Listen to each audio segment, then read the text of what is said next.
நாங்க ஒரு போட்டி நடத்தணும்னா ரொம்ப கஷ்டம், நீ எப்படி இதை நடத்துவ, யாரோட சப்போர்ட் இல்லாமல் எப்படி நடத்துவேன். நான் எல்லாத்தையுமே சப்போர்ட் கேட்டேன் பாண்டிச்சேரியில். நான் கேட்காத ஆளுங்களே கிடையாது. அப்புறமேட்டா பார்த்தீங்கன்னா முத்தாலங்குறிச்சி காமராஜ் ஐயான்னு ஒருத்தர் எனக்கு அறிமுகமாகிறார். அவர் கூட வந்து களரின்றது நம்மளோட தமிழர்களோட இது அப்படின்னு சொல்லிட்டு ஒரு பயணம் மேற்கொள்றோம். இது இந்த கோயில் 1ஆம் நூற்றாண்டு கோயில், சேரர் காலத்து கோயில் அப்படின்லாம் சொல்லிட்டே இருக்கும்போது சேரர் காலத்து தான், சோழன் பார்த்தோம், பல்லவன் பார்த்தோம், சேரன் மாமன்னன் தான். விக்ரம் வேதா படம் எடுத்தாங்க இல்லைங்களா, அவங்க புஷ்கர் காயத்ரி, அவங்க தான் நேஷனல் அவார்டு வாங்கியிருக்காங்க. அவங்க 2 பேரும் உள்ள வந்துட்டு பசங்களா உட்காந்து இங்க கதை பேசிட்டு அந்த ஷூட்லாம் பார்த்துட்டு இருந்தாங்க. விஜய் டிவில ஜோடி ரெடி, தனுஷ் அண்ட் ஜஸ்டினா, அவங்களும் நம்ம கிட்ட வந்துதான் டைட்டில் வின்னர்.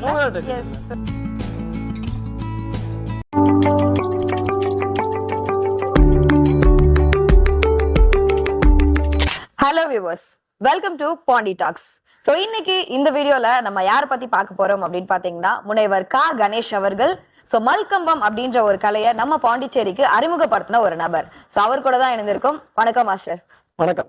ஸோ மாஸ்டர், உங்களை பத்தி ஒரு சின்ன செல்ஃப் இன்ட்ரோ.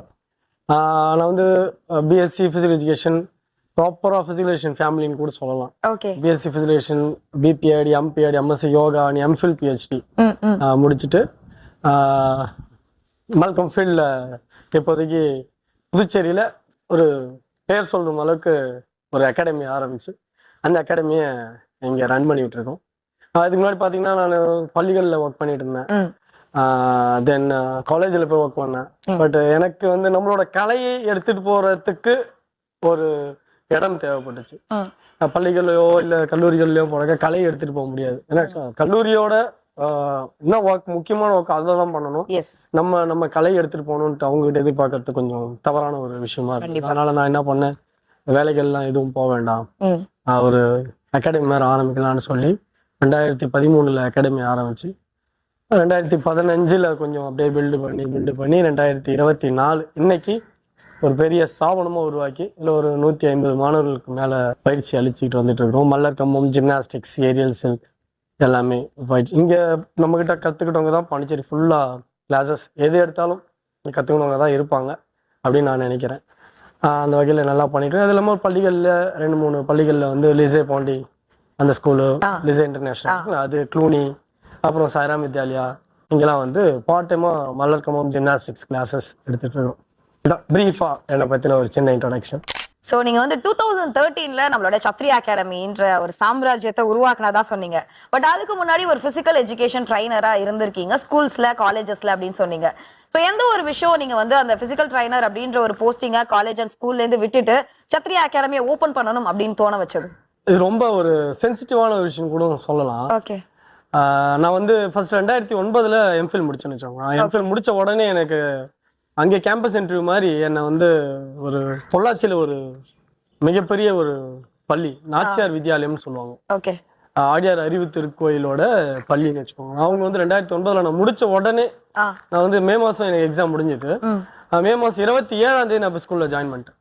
மே மாதம் 7 இன்னும் எக்ஸாம் முடிஞ்சது. மே மாதம் 27 ஸ்கூலில் ஜாயின் பண்ணிட்டு அகைன் நான் லீவ் போட்டுட்டு மறுபடியும் நான் சொல்கிறது 2009 ஓகே ஜாயின் பண்ண உடனே அதுலேருந்து 2012 வரைக்கும் அந்த பள்ளியில் தான் வேலை செஞ்சுட்டு இருந்தேன். பொள்ளாச்சி நாச்சியார் வித்யாலயம் கோயம்புத்தூர்ல. அந்த கரஸ்பாண்டன்ட் அந்த அளவுக்கு மல்லர் கம்பத்து மேலே ஒரு ஈர்ப்பு. அதாவது அவர் அந்த மல்லர் கம்பத்தை பார்த்து நான் இதை வந்து நான் எப்படியாவது எங்கள் பள்ளியில் எடுத்துகிட்டு வரணுன்ட்டு எடுத்துகிட்டு வந்து என்னை வந்து ஒரு ஆளாக வச்சு நேச்சர் அகாடமி ஃபார் பர்ஃபார்மிங் ஆர்ட்ஸ்ன்னு ஒன்று உருவாக்கி அதில் வந்து ஒரு 18 வகையான கலைகளை உள்ளே வச்சு அதில் வந்து எல்லா கலைகளுக்கும் என்னை கோஆர்டினேட்டராக போட்டு உள்ளே வச்சுருந்தாரு. மல்லர் கம்பமும் ஒரு கலையா நல்லா சும்மா சிறப்பாக போயிட்டு இருந்தது. அப்போ வந்து ஜெயா டிவியில் பர்ஃபார்மன்ஸ் ஜெயிக்க போகுது யாருன்னு ஒரு நிகழ்ச்சி ஒன்று ஓடிட்டு இருந்தது. அந்த நிகழ்ச்சியில் அந்த பள்ளி மாணவர்களை வச்சு தான் பண்ணி நாங்கள் தான் வின் பண்ணோம் ஃபர்ஸ்ட்டு. ஸோ அந்த மாதிரி ஒரு விஷயத்தெல்லாம் பண்ணி நல்லா ஸ்கூலோட நேம் நல்லா டாப்பில் எடுத்துகிட்டு போயிட்டு இருந்தோம். ரெஸ்பாண்டன்ட் அந்தளவுக்கு ஃபுல் நமக்கு சப்போர்ட்டு. பட் போக போக என்ன ஆயிடுச்சு அப்படின்னா மாணவர்கள் மத்தியிலையும் இப்போ டீச்சர்கள் மத்தியிலையும் வந்து மல்லர் கம்பத்துக்கான ஒரு பெயர் வந்து கொஞ்சம் எங்கேயோ லேக் ஆகிற மாதிரி ஒரு ஃபீல் இருந்தது. நமக்கு தெரியலைங்களா, ஒரு ஃபீல் கிடைக்குது, நம்ம வந்து இன்ட்ரெஸ்டா ஒரு விஷயத்த பண்ணிட்டு இருப்போம், யாரோ ஒருத்தவங்களால அந்த ஃபீல் கம்மியாகும் அப்படின்னு. அது எனக்கு கம்மியாக எனக்கு வந்து அங்க மனசு ஒத்துக்கல. நான் வைப்ரேஷன் ரொம்ப நம்புறேன் வச்சுக்கோங்க. ஒரு இடத்துக்கு போறோம் அப்படின்னா அங்க வைப் எப்படி இருக்குன்னு பார்ப்பேன். வைப் நல்லா இருந்துச்சுன்னா ஃபுல்லா ஃப்ரீயா இருப்போம். வைப் இல்லைனாக்கா அந்த மாதிரி எனக்கு வைப் அங்கே கம்மியாக ஆரம்பிச்சிடுச்சு. உடனே நான் என்ன பண்ணிட்டேன், பாண்டிச்சேரி நம்ம ஊருக்கே வந்துட்டேன். நான் வரும்போதே ஒரு விஷயத்த பண்ணிட்டு வந்தேன் மல்லர் கம்பத்துக்கு. 2013 வந்து ஒரு மல்லர் கம்ப போட்டி, உலக மல்லர் இது இந்திய அளவுல மல்லர் கம்ப போட்டி ஒண்ணு நடத்தினேன். அப்ப வந்து யாரும் சப்போர்ட்டுமே கிடையாது, நானே நடத்தினேன். மால்கம் ஃபெடரேஷன் ஆஃப் இந்தியான்னு இருக்கு, மால்கம் ஒரு ஃபெடரேஷன் இருக்கு, அந்த ஃபெடரேஷன் சார்பா வந்து ஒரு போட்டி நடத்தினேன் 2013. அப்ப வந்து எல்லாரும் சொன்னாங்க, ஒரு போட்டி நடத்துறதுனா ரொம்ப கஷ்டம், நீ எப்படி இதை நடத்துவ, யாரோட சப்போர்ட் இல்லாம எப்படி நடத்துவோம். நான் எல்லாத்தையுமே சப்போர்ட் கேட்டேன் பாண்டிச்சேரியில.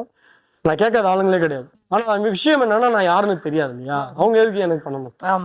அதனால அவங்க என்ன பண்ணிட்டாங்கன்னாக்கா, இந்த கலையை வந்து ஓகே நீ பண்ணுப்பா, நான் தரம்பா நான் பண்றேன்பான்னு பண்ணிட்டு கடைசியா காம்படிஷன் ஒரு நாளைக்கு முன்னாடி வரைக்கும் எல்லாருமே சொன்னவங்க காம்படிஷன் அப்போ வந்து யாருமே முன்னேற்றல.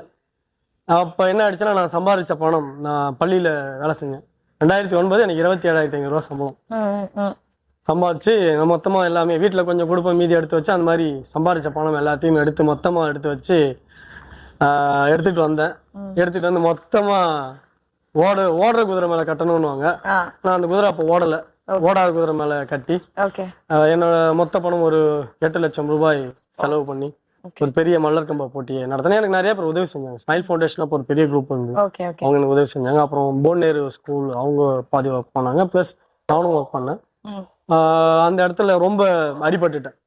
அடிபட்டு உக்காந்ததுக்கு அப்புறம் தான் தோணுச்சு, முதல்ல நீ யாருன்றது மத்தவங்களுக்கு காமி, அத காமிக்காம நீ போயிட்டு 4 பேர்ட்ட நின்றுட்டு இருக்கிறது தப்பு அப்படின்ட்டு எனக்குள்ள தோணுச்சு. தோணும் போதுதான் சரி ஓகே, நம்ம யாருன்னு நம்ம காமிக்கணும் அப்படின்னா நம்ம ஒரு தனிப்பட்ட முறையில ஒரு விஷயத்த ஆரம்பிக்கணும் கண்டிப்பா அப்படின்ட்டு நினைச்சுக்கிட்டே இருக்கும் போது குடும்ப சூழ்நிலை, ஒரு கல்லூரிக்கு வேலைக்கு போயிட்டேன் கேரளா ஆந்திராவுக்கு. பிசிக்கல் எஜுகேஷன் டீச்சரா வேலைக்கு போனேன். அங்க போனதுக்கு அப்புறம் அங்க சாப்பாடு சிறப்பா இருந்தது, என்னால காரம் தாங்க முடியல. கோயம்புத்தூர்ல ரொம்ப அழகா சூப்பரா இருந்துட்டோமா, அங்க போனோன்னு என்னால முடியல. அன்னைக்கு வந்து சாப்பாடு வச்சாங்க, காரக்குழம்பு வச்சாங்க, பக்கத்துல வந்து சாம்பார் வச்சாங்க, ரசம் வச்சாங்க. நான் என்ன பண்ணேன், காரக்குழம்பு போட்டு பிசைஞ்சு நல்லா சாப்பிட்டுட்டு ரசத்தை வந்து கடைசியா போட்டு சாப்பிடலாம்னு நினைச்சிட்டு இருந்தேன். அப்ப நான் சாப்பிடும் போதுதான் என்னை இங்க இருந்து கூட்டிட்டு போனார் இல்லைங்களா ஒரு வாதியாரு, அவரு ப்ரொஃபசர். அவர் வந்து என்னப்பா செய்யறேன்னா காரக்குழம்பு போட்டு சாப்பிட்டா காரக்குழம்பு ஊறுகாய் பண்ணாரு. சுச்சு அப்படின்ட்டு சரி இந்த ரசத்தையாவும் ரசம்ல பார்த்தாம சாம்பார்னாரு. அதுதான் நான் கடைசியா அந்த ஊர்ல சாப்பிட்ட சாப்பாடு. மறுநாளே பஸ் ஏறி கிளம்பி ஊருக்கு வந்துட்டேன். ஊருக்கு வந்து சத்திரி அகாடமி ஆரம்பிச்சு அது மூலியமா நிறைய விஷயங்களை எல்லாருக்கும் கணேஷ் அப்படின்ற பேரு தெரியுதோ தெரியலையோ மல்லர் கம்மம்ன்ற பேர் தெரிய வச்சேன். ஏன்னா நான் போற இடத்துல மல்லர் கம்மம் என்னப்பா அப்படின்னு கேட்கற கேள்விய மாத்தினேன். அந்த வகையில மல்லர் கம்மம் வந்து இன்னைக்கு ஒரு பெரிய பாண்டி டாக்ஸ் வந்து என்கிட்ட கேட்கிற அளவுக்கு இருக்கிறோம் அப்படின்னா கண்டிப்பா. மாஸ்டர், சோ மல்லர் கம்பம் பத்தி இவ்வளவு நேரம் நம்ம நிறைய விஷயங்கள் பேசணும். சோ நிறைய பேருக்கு பாத்தீங்கன்னா மல்லர் கம்பம் அப்படின்ற நேம் தெரியும். சில பேர் வந்து மல்லர் கம்பம் ஆக்டிவிட்டி அங்கங்க நடக்கிறத பார்த்திருப்பாங்க. பட் ஆனா ஆக்சுவலா மல்லர் கம்பம்னா என்ன, அதோட வரலாறு பத்தி கொஞ்சம் சொல்லுங்க. சரியா கேட்டீங்க. மல்லர் கம்பம்ன்றது வந்து பாத்தீங்கன்னா தமிழ்ல தான் நம்ம மல்லர் கம்பம்னு சொல்லிட்டு இருக்கிறோம். பாத்தீங்கன்னாக்கா லாங் உடன் சிலிண்ட்ரிக்கல் போல் மாதிரி இருக்கும், தலை இருக்கும், கழுத்து இருக்கும், உடல் இருக்கும், ஆனா கை கால் அற்ற மனிதன் மாதிரி இருக்கும். அது என்னன்னாக்கா ஒரு மனிதனோடு பயிற்சி புரியுற அந்த இதை வந்து குறைக்கிறதுக்காக இன்னொரு ஒரு கம்பம் மாதிரி ஒண்ணு செஞ்சு வச்சிருந்தாங்க. மல்லன் அப்படின்னா வீரன், கம்பம் அப்படின்னா பயிற்சி புரியுற அந்த கம்பம். ஒரு மனிதனோடு சேர்ந்து சண்டையிடுவதற்காக முன்னாடியே வந்து வச்சிருந்தாங்க. நான் முன்னாடியே சொல்லியிருக்கேன் உங்களுக்கு. ஸோ இதுதான் மல்லர் கம்பம். அஃபிஷியலா பாத்தீங்கன்னா மல்லக்கம்னு சொல்லுவாங்க. அவ்வளவா வேர்ல்ட் ஃபுல்லா மல்லக்கம் அப்படின்னு தான் சொல்லிட்டு இருக்காங்க. நம்ம தமிழ்ல மல்லர் கம்பம்னு சொல்றோம். எதனால மல்லர் கம்பம் சொல்றோம் அப்படின்னாக்கா நம்ம பெரிய வரலாறு இருக்கு. பாத்தீங்க அப்படின்னா மல்லன் அப்படிங்கிற வார்த்தை பாத்தீங்கன்னாக்கா திருக்குறள்ல இருக்கு. மல்லர் மாஞ்சாலம் காட்டியேன்னு திருவள்ளுவர் எழுதியிருக்காரு. அப்புறம் இந்த மல்லர் என்ற வார்த்தைகள் பாத்தீங்கன்னாக்கா நம்மளோட சங்ககால இலக்கியங்கள்ல மல்லர் என்ற வார்த்தைகள் நிறைய இருக்கு. நலன் கிள்ளி மல்லன், மல்லர் ஆமூர் மல்லன் அப்படின்னு நிறைய வார்த்தைகள் இருக்கு. அந்த மல்லர் என்ற வார்த்தை வந்து நமக்கே சொந்தம், நம்ம தமிழர்களுக்கே சொந்தமானது அப்படின்ட்டு நான் எழுத்துப்பூர்வமா ரிசர்ச் பண்ணி உலகத்துக்கே ஒரு புத்தகம் வெளியிட்டு இருக்கிறேன். உலகத்திலேயே முதல் தமிழ் புத்தகம் மரபுக்கலை மல்லர் கம்பம்ன்ற புத்தகம் தான். அதுல பாத்தீங்கன்னா எல்லா விஷயமான எல்லா ஹிஸ்ட்ரிஸ் நம்ம தமிழர்களோட மல்லர் கம்பம் எப்படி நம்ம தமிழர்களோட வாழ்ந்ததுன்றத ஒரு ஹிஸ்ட்ரியா கொடுத்துருக்குறேன். இதுல பாத்தீங்கன்னா நம்ம பாண்டிச்சேரி லைப்ரரியில 72 லைப்ரரியில நம்மளோட புத்தகங்கள் இணைச்சிருக்கிறாங்க. ஒரு பெரிய சந்தோஷமான விஷயம். எனக்கு ஒரு சந்தோஷமான விஷயம்ன்றதோட மல்லர் கம்பத்தை பயிற்சி பண்ணிட்டு இருக்கிற எல்லாருக்குமே ஒரு ப்ரௌடான விஷயம் கூட சொல்லலாம். அந்த வகையில இருக்கு. நான் ரிசர்ச் பண்ணும்போது பார்த்தீங்க அப்படின்னாக்கா 11ஆம் நூற்றாண்டுல நம்ம கங்கை கொண்ட சோழபுரத்தில் வந்து மல்லர் கம்பம் மாதிரி ஒரு புகைப்படம் இருக்கிறதா சொன்னாங்கன்ட்டு நான் போனேன்.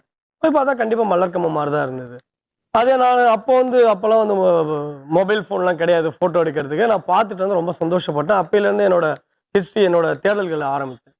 அது யாருன்னு பார்த்தீங்க அப்படின்னாக்கா நம்ம தமிழர்கள் கடல் கடந்து போய் வாணிபம் செஞ்சாங்க, கடல் கடந்து போய் எடுத்தாங்க. அதற்குண்டான ஒரு ரிசர்ச்சை கொடுத்த நம்ம ஒரிசா பாலு ஐயா, சமீபத்தில் தான் இறந்து போனாங்க ஐயா. அவங்க வந்து இந்த மாதிரி ஒன்று இருக்கு கணேஷ் அப்படின்னு சொல்லிட்டு எனக்கு ஒரு புகைப்படம் காமிக்கும் போது நம்ம பார்த்ததோட அவர் காமிக்கும் போது இன்னும் ரொம்ப சிறப்பாக இருந்தது. ஸோ மறுபடியும் என்னோட ரிசர்ச் பயணங்களை ஆரம்பித்தேன், தேடல் பயணங்கள். அந்த வகையில் தேடும்போது பார்த்தீங்கன்னா 11ஆம் நூற்றாண்டில் நம்மளோட கங்கை கொண்ட சோழபுரத்தில் அந்த சிற்பம் இருக்கிறதா சொன்னாங்க.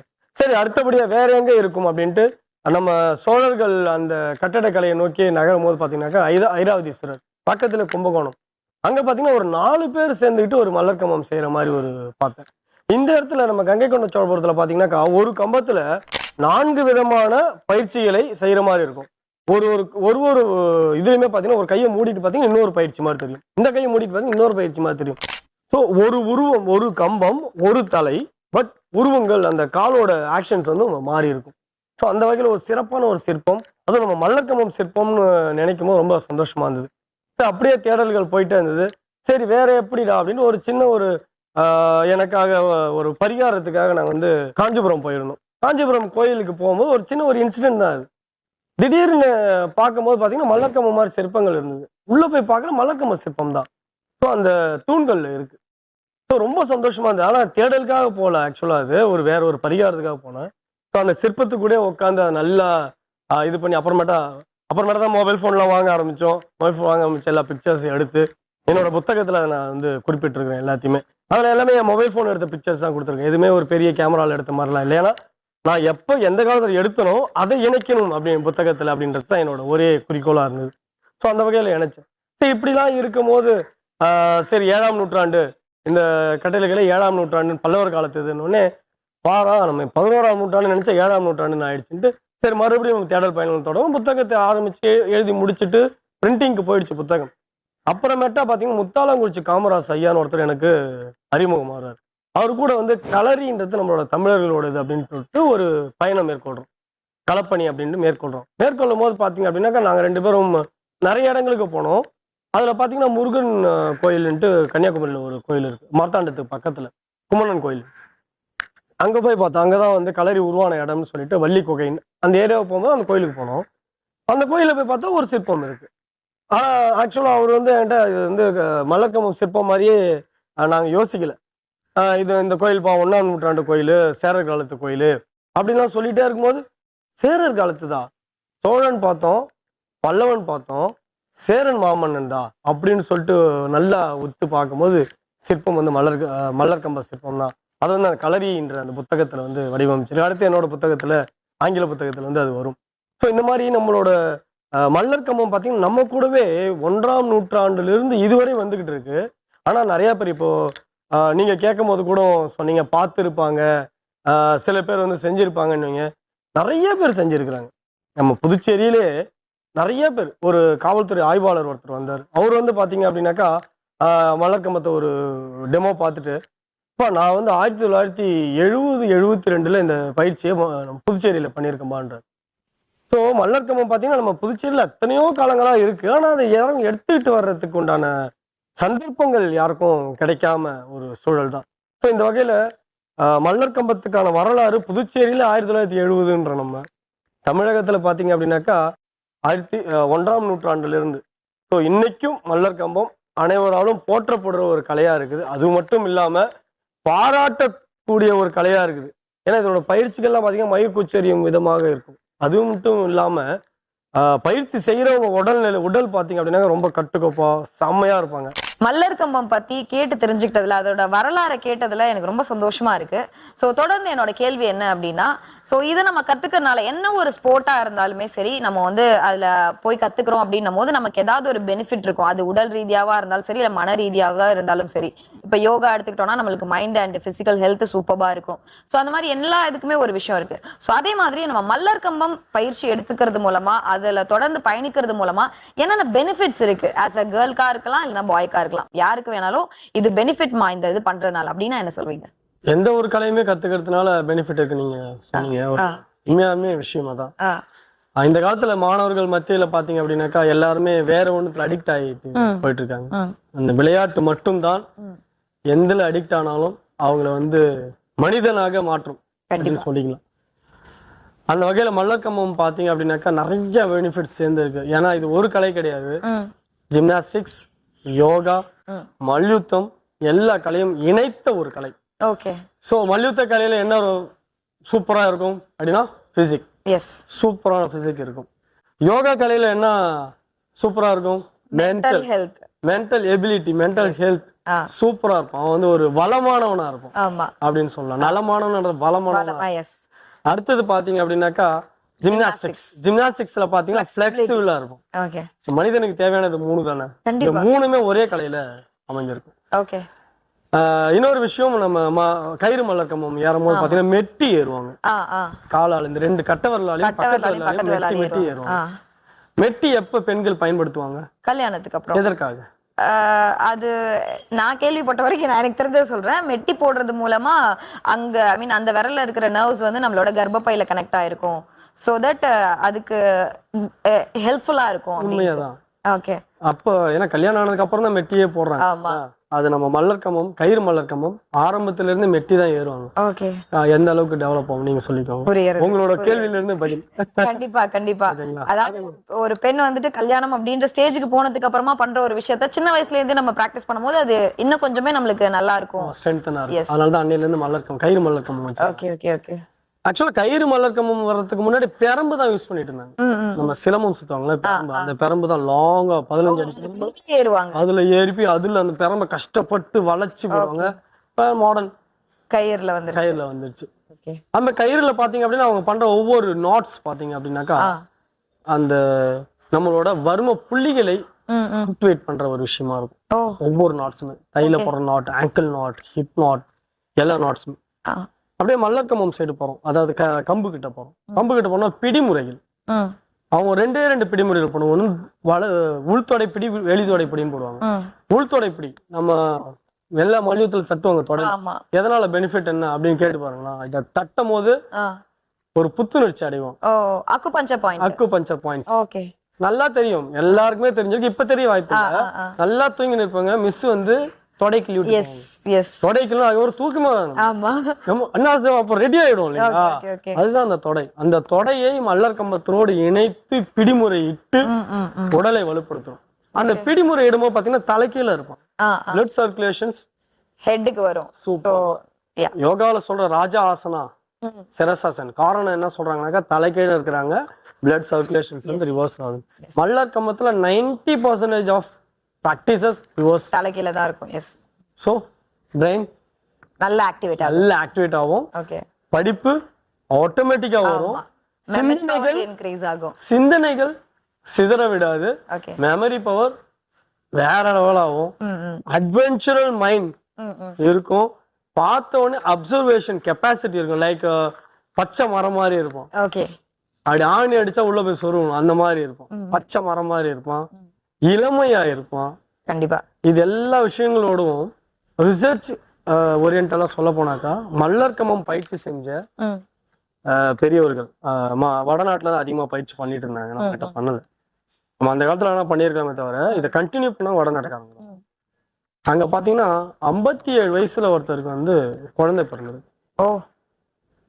சோ அவரோட ஆர்கன்ஸ் எந்த அளவுக்கு ஸ்ட்ராங்கா ஸ்ட்ரென்தன் எந்த அளவுக்கு இருந்திருக்கு. அவர் நம்ம மல்லர்கம்பம் வந்து பயிற்சி பண்றோம். ஓகே.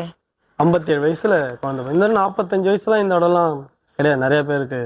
57 வயசுலயும் குழந்தை பிறகு அப்படின்னா அந்த அளவுக்கு ஸ்ட்ராங் பண்ணுது. காரணம் என்னன்னா ஒவ்வொரு பிடிமுறைகளும் இந்த கணுக்காலை பயன்படுத்தி போடுற பிடிமுறைகள், கயிறு மலக்கம்பத்துல கணுக்காலை பயன்படுத்தி பண்ற அந்த பிடிமுறைகள், லூப்ஸ் எல்லாமே பாத்தீங்க அப்படின்னாக்கா உடல்ல இருக்கிற ஆர்கான்ஸை எந்த அளவுக்கு நம்மளால டெவலப் பண்ண முடியும் அப்படின்ற விஷயத்துக்காக பண்றாங்க. ஏதாவது ரிசர்ச் ஓரியன்டா இருக்கிறவங்க வந்து இங்க ரிசர்ச் பண்ணாங்க, இந்த மாதிரி விஷயங்களுக்கு ரிசர்ச் பண்றாங்க, கண்டிப்பா நான் அலோவ் பண்ணுவேன். வாங்க உங்களை வச்சு ரிசர்ச் பண்ணலாம், யாராவது விருப்பப்பட்டா பண்ணலாம். ஏன்னா இது ரொம்ப கான்ட்ரவர்ஷியலான ஒரு விஷயம். பட் பண்ண வரைக்கும் நான் சொல்றேன், 57 வயசுல குழந்தை பிறந்திருக்கு. அந்த வகையில மல்லர் கம்ப கலை ரொம்ப எஃபெக்டிவான ஒரு ட்ரைனிங்னு சொல்லலாம்.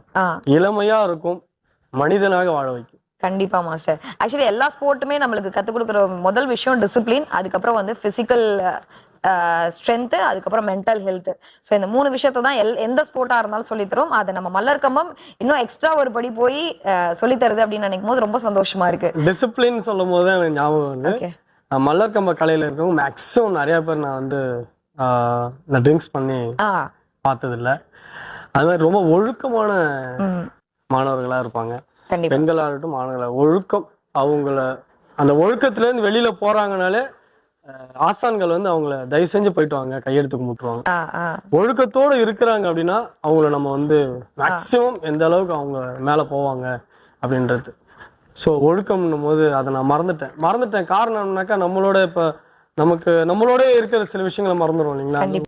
ஸோ என்னோட அடுத்த கேள்வி என்ன அப்படின்னா, இப்போ எந்த பேரண்ட்ஸா இருந்தாலும் சரி தன்னோட குழந்தைய வந்து ஒரு விஷயத்துல ஜாயின் பண்றாங்க அப்படின்னா அவங்க வந்து அந்த குழந்தையோட growth-அ பார்க்கணும், அவளை வந்து ஒரு ஸ்டேஜ்ல பார்க்கணும், ஒரு பெரிய இடத்துல பார்க்கணும், எல்லாரும் பார்த்து அதை சந்தோஷப்படணும் அப்படின்ற ஒரு கனவோட தான் வந்து ஒரு இடத்துல சேர்ப்பாங்க. அது ஸ்கூலா இருக்கலாம், இல்ல ஸ்போர்ட்ஸா இருக்கலாம், டான்ஸா இருக்கலாம், சிங்கிங்கா இருக்கலாம், எதுல வேணாலும் அந்த குழந்தைய ஒரு நல்ல ஸ்டேஜ்ல பார்க்கணும் அப்படின்றதுக்காக தான் சேர்ப்பாங்க. ஸோ அந்த மாதிரி நம்ம கிட்ட ஜாயின் பண்ண ஸ்டூடெண்ட்ஸை நீங்க என்ன மாதிரி ஸ்டேஜஸ்லாம் ஏத்தி பார்த்திருக்கீங்க? குழந்தைங்க பாத்தீங்க அப்படின்னாக்கா நான் முன்னாடியே சொன்ன மாதிரி ஒரு 1000 மேல டெமான்ஸ்ட்ரேஷன்ஸ் குழந்தைங்களுக்கு கொடுத்துருக்கோம். அது இல்லாம பாத்தீங்க அப்படின்னாக்கா ஸ்கூல்ல டெமான்ஸ்ட்ரேஷன்ஸ் அதெல்லாம் பண்ணும்போது அந்த குழந்தைங்களுக்கு பாத்தீங்கன்னாக்கா ஸ்காலர்ஷிப் எல்லாம் கொடுக்குறாங்க. 100% ஸ்காலர்ஷிப் ஒரு சாய்ராம் ஸ்கூல்ல பாத்தீங்கன்னா 100% ஸ்காலர்ஷிப் இந்த ஸ்போர்ட்ல இருக்காங்க. அதே மாதிரி பாத்தீங்கன்னா ஓவியா சொன்னோம் இல்லைங்களா, அந்த பொண்ணு சங்கரவித்யாலயா ஸ்கூல்ல பாத்தீங்கன்னா 50% ஸ்காலர்ஷிப் போன வருஷம் கொடுத்தாங்க. இந்த வருஷம் கேட்டிருக்கோம். சோ இது எல்லாமே எதனால கிடைக்குது அப்படின்னு எக்ஸ்போசர் தான். அவங்களுக்கு நாங்க கொடுத்த ஸ்டேஜஸ் சாதாரண ஸ்டேஜ் கிடையாது. உண்மையா சொல்ல போனா இவங்க சாதாரண ஸ்டேஜ் கிடையாது. சினி ஃபீல்ட் அளவுக்கு இவங்களை கூட்டு போயிருக்கிறோம். கண்டிப்பா. ஓகே. இந்த மாணவர்கள் ஸ்டேஜஸ்ல என்னென்ன சேனல்ஸ்ல பண்ணிருக்காங்க மாஸ்டர்?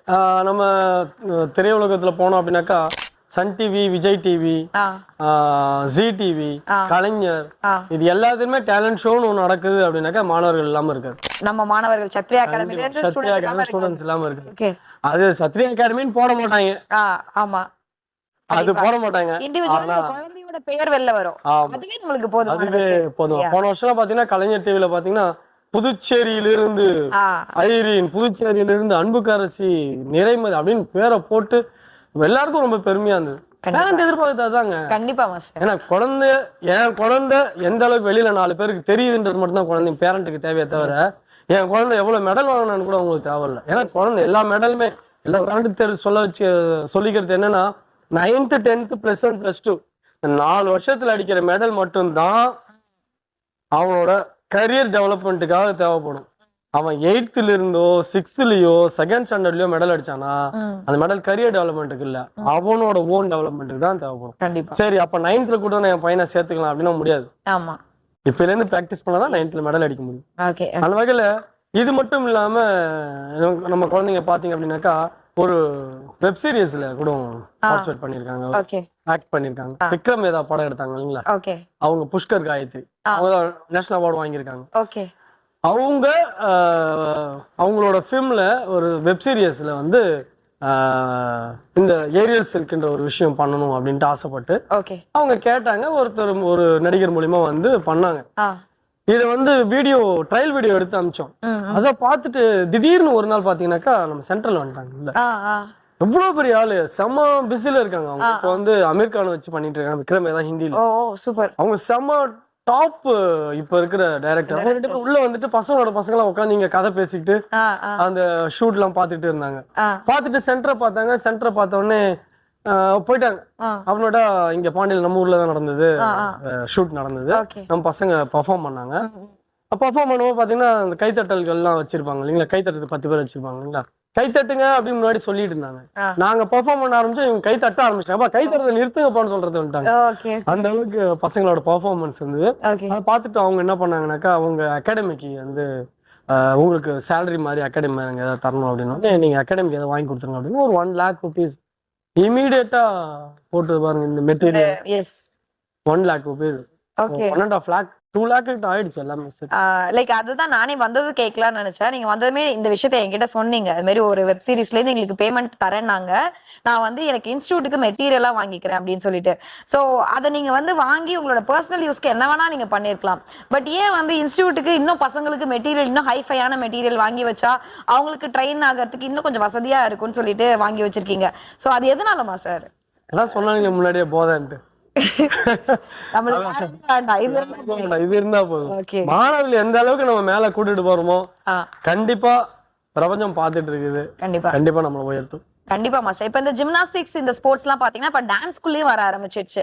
இப்போ ரீசெண்டா வந்த டெலிவிஷன் டான்ஸ் ஷோஸ்ல எல்லாம் பார்த்தோம்னா இந்த ஜிம்னாஸ்டிக்ஸை யூஸ் பண்ணி எல்லாம் பெர்ஃபார்ம் பண்ணி டைட்டில் அடிச்சவங்க எல்லாம் உண்டு. சோ அந்த மாதிரி நம்ம ஸ்டூடெண்ட்ஸ் யாராவது பண்ணிருக்காங்களா மாஸ்டர், போயிட்டு சப்போர்ட் பண்ணிருக்காங்களா? கண்டிப்பா சொல்லணும். நீங்க பாத்தீங்கன்னா ஜிடிவில காளி வீரபத்ரன் அவர் கிளாசிக்கல் டான்சர். அவர் பாத்தீங்க அப்படின்னா நம்ம கிட்ட வந்து ஃபேப்ரிக் கத்துக்கிட்டு கிளாசிக்கல்ல ஏரியல் சில்க மிங்கிள் பண்ணி ஒரு ஷோ பண்ணிருக்காரு. சூப்பர், செம்ம ட்ரெண்ட் ஆச்சு அவரு. Okay okay. அவரு அந்த மாதிரி பாத்தீங்க அப்படின்னாக்கா யோகா வைஷ்ணவி கேள்விப்பட்டிருப்பீங்க. அவங்க பாத்தீங்கன்னா ஜிடிவில வந்து டைட்டில் வின்னர் லாஸ்ட் சீசன். அவங்களோட ஃபைனல் பெர்ஃபார்மன்ஸ் நம்மளோட ட்ரைனிங் தான். Choreo super, aerial silk choreo செம்மையா இருந்தது மாஸ்டர். அதே மாதிரி இப்போ விஜய் டிவில ஜோடி ரெடி, தனுஷ் அண்ட் ஜஸ்டினா, அவங்களும் நம்ம கிட்ட வந்துதான்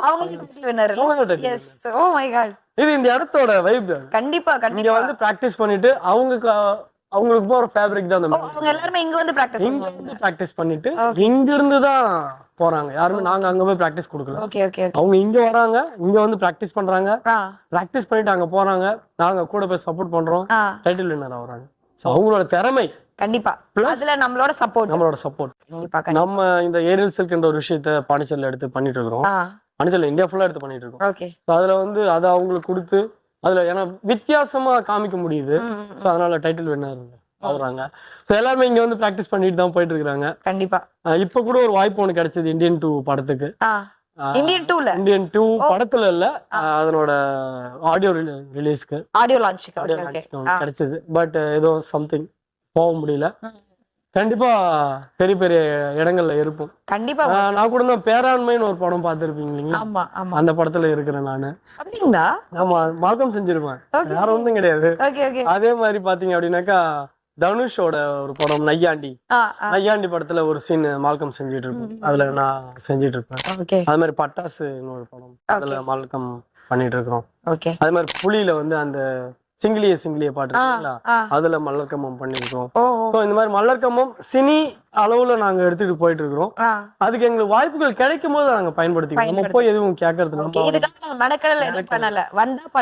பண்றது அதுவே வந்து இவ்வளவு பிரம்மாண்டமா பண்ணிட்டு இருக்கீங்க. வைடா நம்மள பத்தி தெரியுதுன்றதே பெரிய விஷயம். நம்ம பாண்டிச்சேரியில ஒரு ஆள் இந்த மாதிரி இருக்கிறாங்க, அவங்கள தேடி சினிஃபீல்ட்ல இருந்து வந்து கேக்குறாங்க, இங்க வந்து பிராக்டிஸ் பண்ணிட்டு போறாங்கன்றதே பெரிய விஷயமாச்சு. நம்ம பக்கத்திலே இருக்கிற ஒரு விஷயம் வந்துட்டு நம்மளுக்கு தெரியவே தெரியாது கண்ணுக்கு அப்படின்னு சொல்லுவோம் இல்லையா. சோ அந்த மாதிரிதான் இந்த விஷயங்கள்லாம். சோ நம்ம வந்துட்டு இத எப்படி சொல்றது, பாண்டிச்சேரியில இப்படி ஒரு விஷயம் இருக்கு அப்படின்றத நாங்க சொல்றதுல நாங்க ரொம்ப பெருமைப்படுறோம் மாஸ்டர். இல்ல, உண்மையான விஷயம் என்னன்னாக்கா நம்ம பாண்டிச்சேரியில இருக்கவங்க மட்டும்தான் எங்களை பத்தி தெரியலன்னு நினைக்கிறேன். வெளியூர்ல இருக்க எல்லாருக்குமே தெரியுது. ஒருவேளை பாண்டி டாக்ஸ் மூலியமா நாங்க வெளியில நிறைய பேர் ரீச் ஆகணும் அப்படின்னாக்கா கண்டிப்பா பாண்டி டாக்ஸ். கண்டிப்பா மாஸ்டர், இந்த மாதிரி ஒரு அற்புதமான கலையை நாங்க வெளியில எடுத்துட்டு வரோம்னு நினைக்கும் போது எங்களுக்கு ரொம்ப பெருமையா இருக்கு. ரொம்ப தேங்க்யூ மாஸ்டர் இவ்வளவு நேரம் உங்களோட பேசினதுல. சோ ஃபைனலா இதை பார்த்துட்டு இருக்கக்கூடிய எங்களுடைய பாண்டி டாக்ஸ் ஆடியன்ஸ்க்கு, வியூவர்ஸ்க்கு இந்த கலை பத்தி, இதை பத்தின விஷயங்கள் நீங்க சொல்லணும்னு நினைக்கிறது ஒரு சில வார்த்தைகள்ல. ஒன்ஸ் விசிட் பண்ணுங்க. ஃபர்ஸ்ட் விஷயம் நான் சொல்றது என்னன்னா, பார்க்கும் போது ஒருவேளை கவலையா, இது ஒரு பேர் கஷ்டமான கலையா இருக்கும், பார்க்கும் போது இது வந்து செய்யணுமான்னு தோணும், இதை நம்மளால செய்ய முடியுமான்னு தோணும், இவங்கெல்லாம் வந்து நம்ம ஊருக்காரங்களான்னு தோணும். ஒரே ஒன்று சொல்லிக்கிறேன், ஃபர்ஸ்ட் வாங்க, குழந்தைகளை கூட்டிட்டு வாங்க, விசிட் பண்ணுங்க, பண்ண வைங்க. பிடிச்சிருக்கான்னு பாருங்க. அவன் உள்ள வரும்போதே அவன் சர்டிபிகேட் எடுத்துட்டு போயிட்டு காலேஜில் சேர முடியுமான்னு கேட்காம அவன் உடல் எந்த அளவுக்கு அவனால வச்சுக்க முடியும், அவனால காலேஜ் போற அளவுக்கு சுவர் இருந்தாதான் சித்திரம் வரைய முடியும். கண்டிப்பா அந்த சுவரை அந்த உடலை எந்த அளவுக்கு வச்சுக்க முடியும் அவனால கண்டிப்பா காலேஜுக்கு போகும்போது சர்டிபிகேட்டோட அவன் போவான் அப்படின்னு நான் வந்து அந்த ஒரு உத்தரவாதம் கொடுப்பேன். கண்டிப்பா இந்த வகையில வாங்க ஒன்ஸ் வந்து விசிட் பண்ணுங்க சத்ரியா அகாடமியை. நம்ம அகாடமி எல்லாருக்கும் ஓப்பனாக தான் இருக்கு. ஃபீஸ் ரொம்ப கம்மி, நாமினல் ஃபீஸ் தான். கவர்மெண்ட் ஸ்கூல் பசங்களுக்கு ரொம்ப கன்செஷன்ஸ் அதிகம். ஓகே நிறைய கன்செஷன்ஸ் நிறைய வச்சிருக்கோம். இருந்தாலும் குவாலிட்டியில எந்த ஒரு குறையுமே இருக்காது. கன்செஷன் பண்றோன்றதுக்காக ஏதோ குவாலிட்டியில கண்டிப்பா கிடையாது. Nice. காரணம் என்னன்னாக்க எல்லாரும் கத்துக்கணும். நானும் சாதாரண குடும்பத்துல இருந்து வந்தவன் தான். கண்டிப்பா நானும் கவர்மெண்ட் ஸ்கூல்ல படிச்ச பையன் தான். அது மாதிரி சாதாரண குடும்பத்துல வந்தா எவ்வளவு கஷ்டம் இருக்கும்னு தெரியும். அதனால மாணவர்களுக்கு இந்த கலைன்றது போய் சேரணும். கண்டிப்பா சேரும். அதை வந்து எப்படி பேரண்ட்ஸ் சைட்ல இருந்து இந்த குழந்தைங்களை இது கூட என்கேஜ் பண்ண போறாங்க, மொபைல் போன் இல்லாம குழந்தைய எப்படி அவன் ஒரு 3 மணி நேரம் மனிதனாக உடலை வளர்க்க முடியும் அப்படின்றத நான் சத்ரியா அகாடமி மூலியமா எடுத்துட்டு வந்துட்டு இருக்கோம். நிறைய பேரண்ட் சப்போர்ட் இருக்கு. கூட்டு வந்து விட்ட பேரண்ட் எல்லாமே சப்போர்ட் தான்.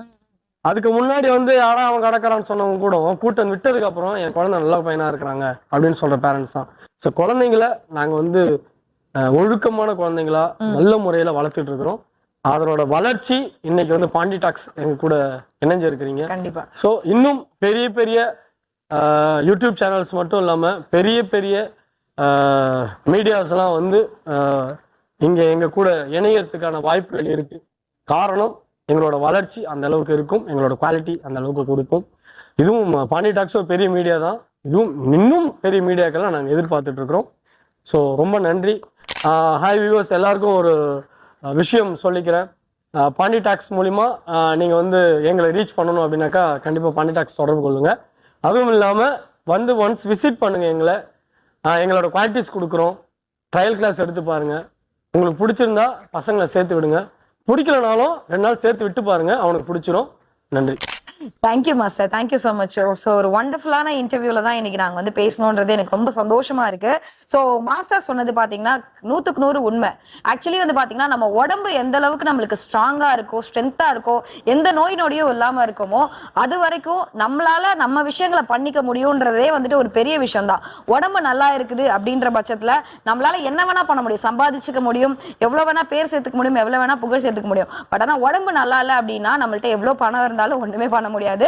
சோ அப்படி நம்மளோட மென்டல் ஹெல்த் அண்ட் பிசிக்கல் ஹெல்த்தை ஸ்ட்ரென்தன் பண்ற மாதிரி நம்ம தமிழருடைய பாரம்பரிய கலையை மல்லர் கம்பத்தை வந்துட்டு நம்மளோட முனைவர் கணேஷ் அவர்கள் சூப்பரா நம்ம பாண்டிச்சேரி சிட்டில சொல்லி கொடுத்துட்டு இருக்காரு.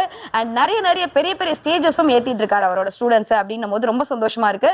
ஸோ நீங்களும் இந்த ஒரு கலையை கத்துக்கணும், இல்ல உங்களோட குழந்தைங்களுக்கு கத்துக் கொடுக்கணும்னு நினைச்சீங்கன்னா நாங்க ஸ்கிரீன்ல அவரோட டீடைல்ஸ் தரோம், நீங்க வந்து கான்டாக்ட் பண்ணி போய் கேட்டு தெரிஞ்சுக்கலாம். ஸோ இதே மாதிரி ஒரு வண்டர்ஃபுல்லான இன்டர்வியூல நெக்ஸ்ட் டைம் உங்களை மீட் பண்றோம். This is Pandi talks. Vijay Rajeev. Bye bye.